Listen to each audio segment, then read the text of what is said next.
So really and truly, that covers everything besides bake. So bake Ocean literally is quite possibly the worst thing I ever did, and possibly you will ever have done. Oh yeah, science.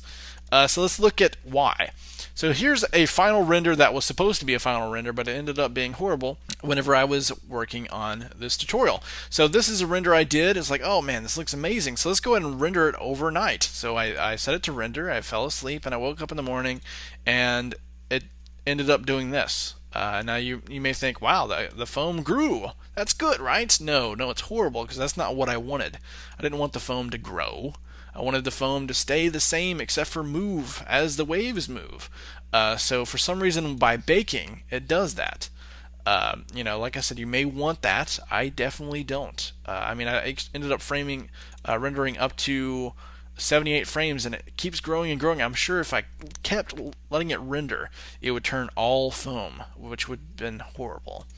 Instead of creating a render like this, that turned out really well, and the animation that I showed you at the beginning of the tutorial. So let's go ahead and go back. Oops, wrong screen. There we go. So I don't bake. Yes, I did change the cache path, and it really doesn't do anything for me. So let's go ahead and adjust the sky settings and start finalizing this tutorial here. So let's go to the right-hand side of the screen, click the world, which I've already done right there. We are in Blender Render, so we need to change that and go to Blender Cycles. So go to the top center of the screen, click Blender Render, and go to Cycles Render. And let's go ahead and click Use Nodes. You were still in the World tab, by the way. Click Use Nodes, change color to this little button over here. Click that. If you click this, it's just going to click colors. So click the little button right of the color and click Sky Texture.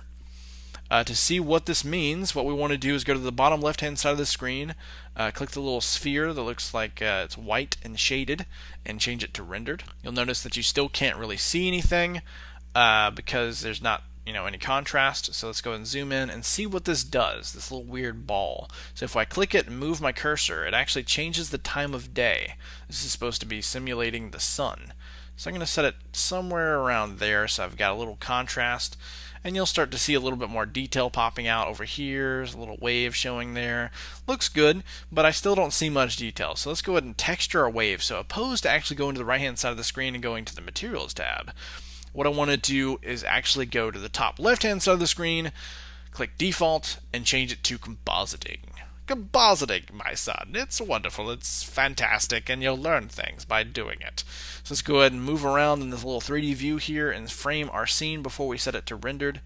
Let's see here, Alt Shift left click, Alt left click to rotate, and I think my scene will look good about right there.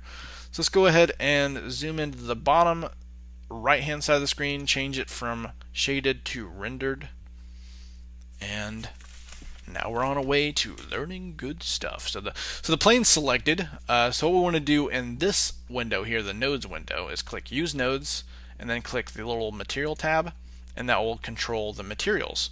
Since we don't have a material already created, let's click New, and it automatically sets it to diffuse. So just like whenever we're over here on the materials tab, clicking that and you see diffuse, this is the same thing except for more complicated.